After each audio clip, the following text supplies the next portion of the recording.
Hi everybody, it's Sally from Sally Stampers. Thank you for joining me today.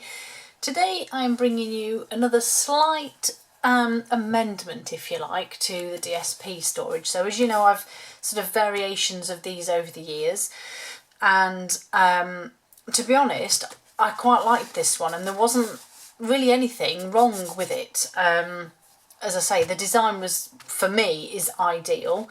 The only variant of these is the fact that every year we obviously get a different number of 6x6 packs. Every time, isn't it? Daisy, it's okay. Good girl. It's okay. I think they bark at their own shadow sometimes. Yeah, so the only thing that differs really is the amount, the numbers of packs of 6x6 DSP that we get. This year there are 10. I'm fairly confident there are 10. So this one is potentially soon to be outgoing in colours, and this contains literally the colour family's DSP. So I have the DSP that relates to the in colours here, and then I have my brights, neutrals, subtles and regals in that one. And as I say, the one that I made previously held 6. So this one now only holds 5, so I've just reduced the size of the base, but these sort of pockets, as I call them, are made exactly the same. Running out of space already on my desk, and I've only just started, so that's not a good sign. And so for the others, I'm obviously using our current in colours, and as you can see, I've just got Misty Moonlight missing here. But yeah, so this one has this in colour DSP set, so that one's all there, and then I have my sort of Christmas flowers for every season. Feels like frost, I want to say. Yes, feels like frost in that one. And so I just need to make one more today for the playing with patterns DSP that will go in, and then I'll have my 5. So as I said, the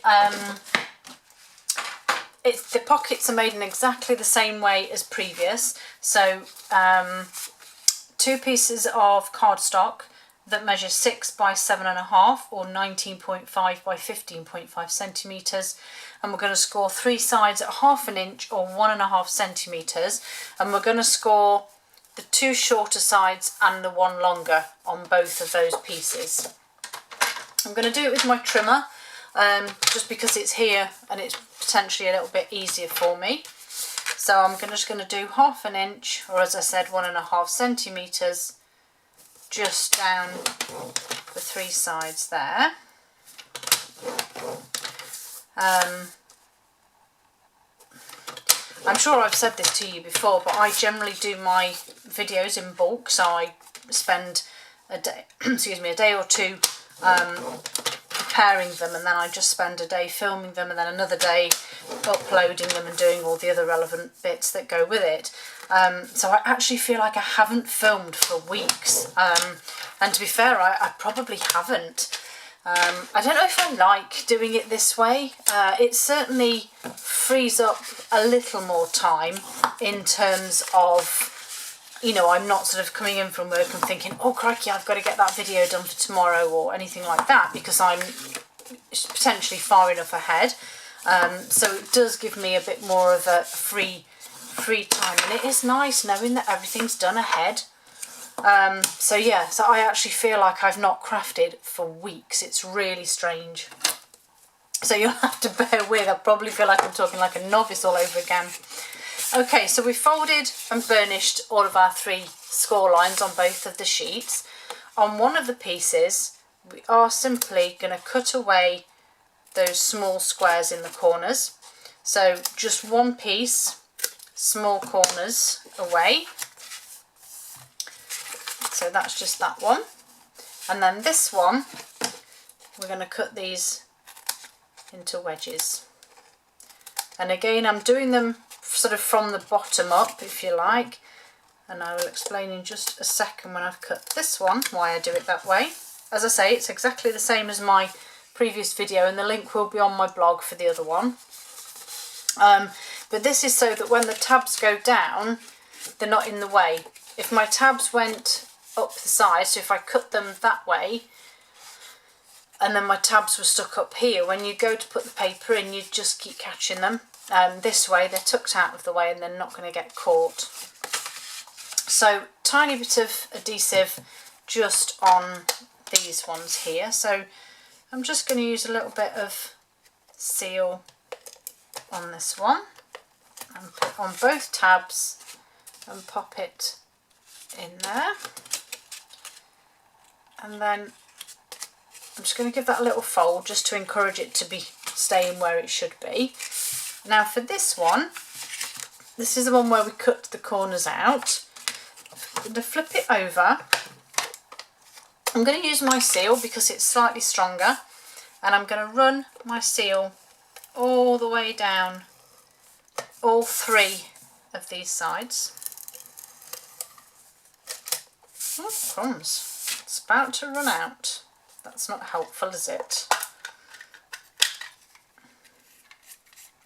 Let's just see if I can get a little more out of it, or if we are actually... No, we are actually out, so that's helpful, isn't it? I think I'll do it with my snail for the rest. Sorry, my seal.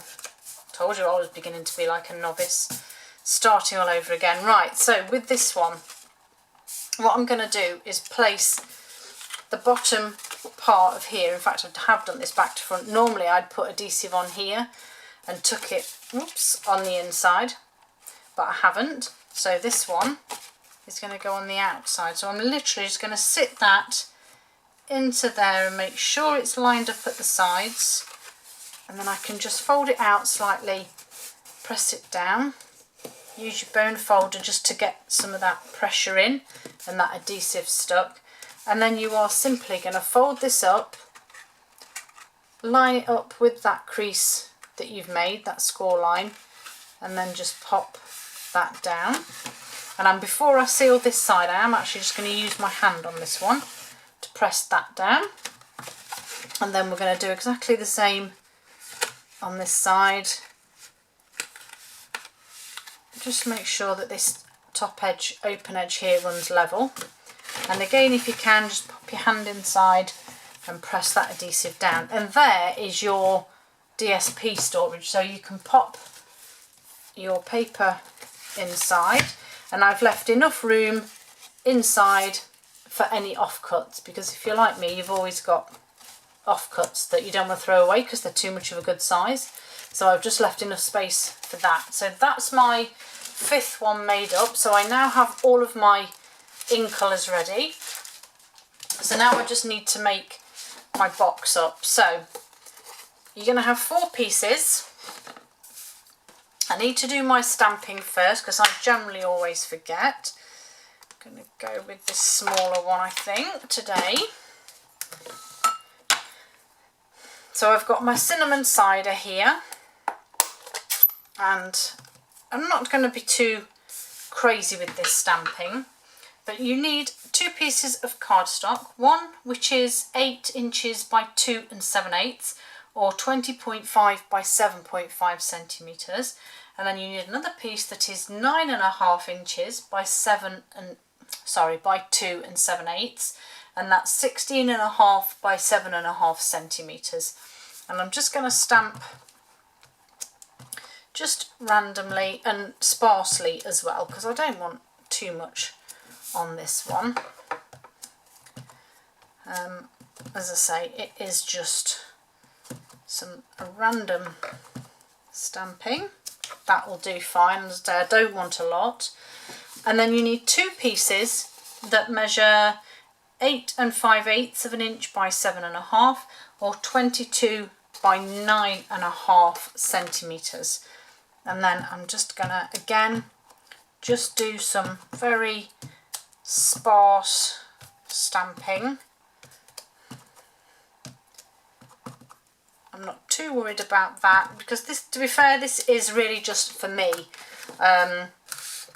So just decorate it however you want, to be fair. It's your storage, so have it however you like. There we go, that's that one done. Okay, just quickly clean that stamp.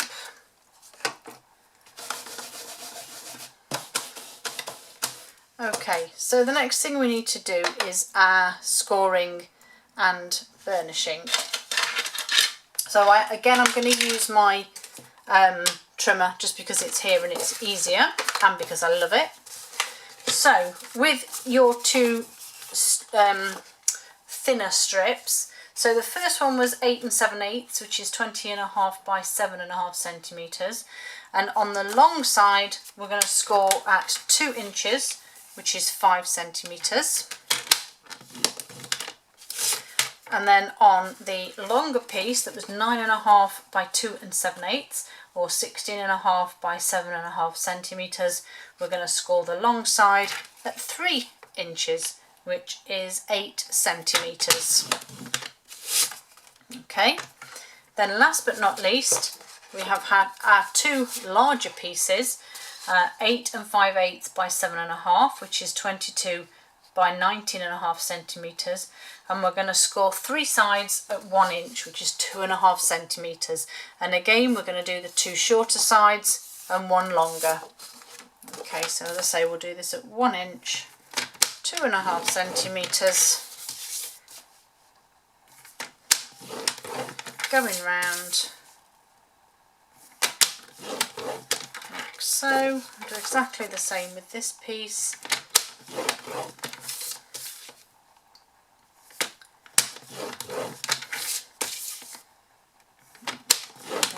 There we go. Okay, let's move that out of the way. So the first thing I want to do actually is replace my seal, because I'm going to need it for this project anyway. So let's just quickly change this, which is as quick as a flash. There we go. Simple. Okay, so where did I put that? It is. I'm wondering where my score line was then. So that's that one, and that's that one. And then again, oops, same with this one. Fold and burnish.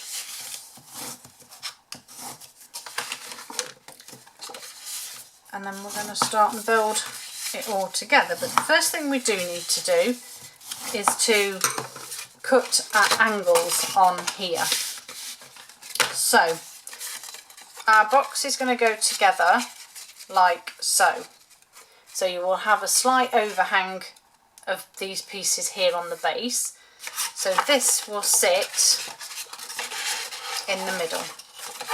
So once we've cut these corner tabs and we've cut our slopes, the longer piece here is the back, the short piece here is the front. I hope that makes sense. It will do when we put it together. So I'm going to start with this piece here. I've got my ruler. You can either use a scoring tool or a pencil. It's entirely your choice.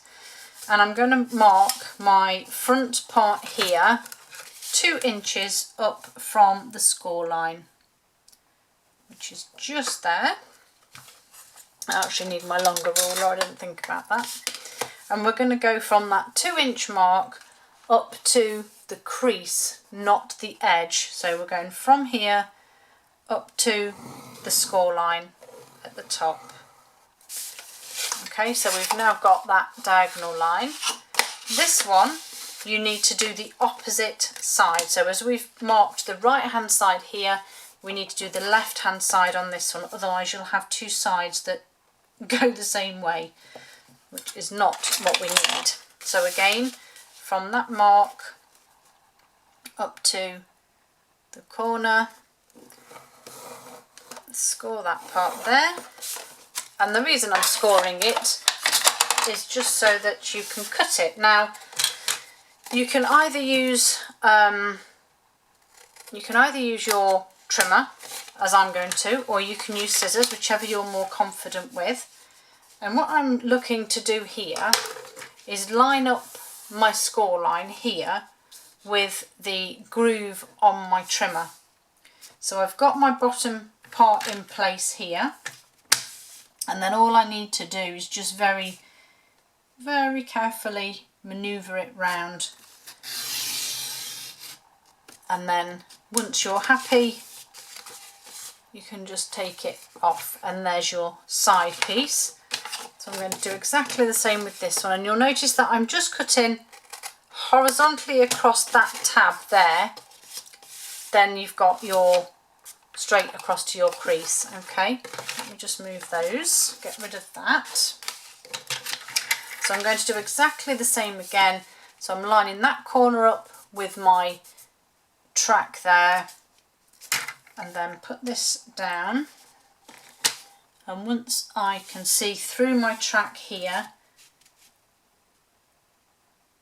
I'm happy with that. I just lift that off, and there we go. So that's my two pieces cut, and as you can now see, I've got the sides that slope in the correct direction. Right, let's do the last part then. So these corner pieces, we're going to create tabs just as we did before. And the same on this one.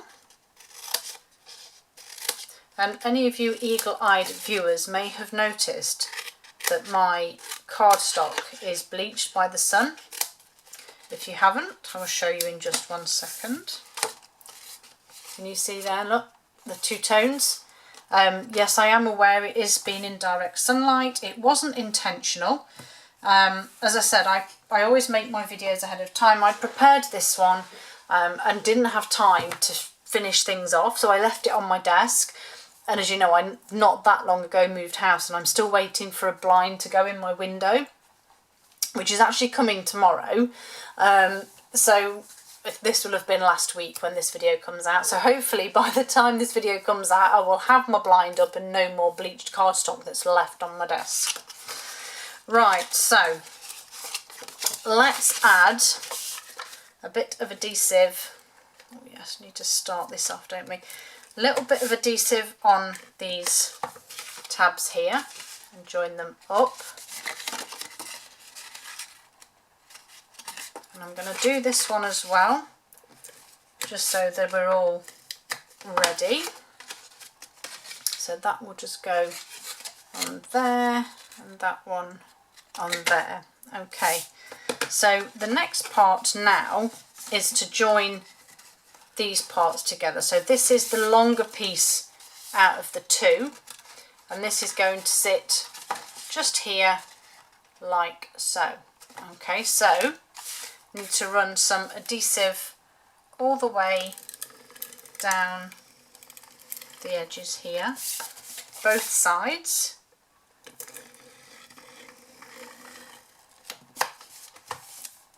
And then you just simply need to line your edge up with the edge of here.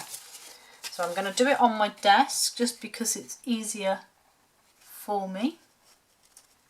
I'm going to tuck that corner in and put the base part in place, and then just simply line that one up there.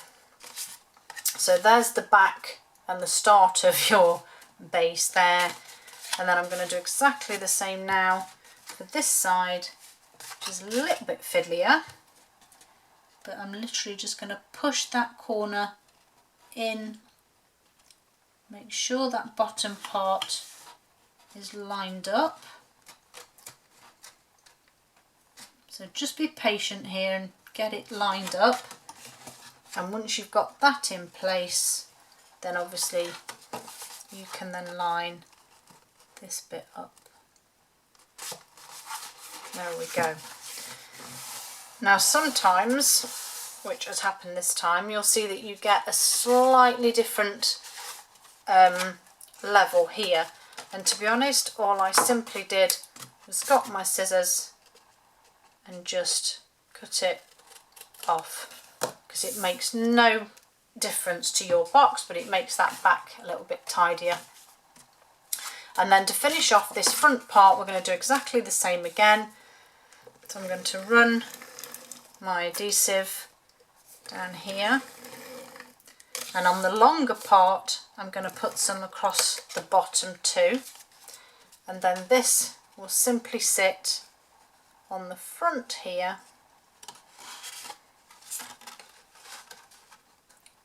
So just line that up there, and then this one should line up down on the base there, and then you can just pop it over and press it down.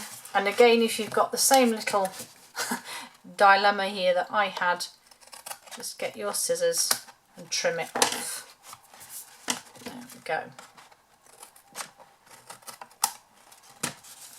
And there is your carrying box, and then you can pop all of your DSP inside, and there we have it.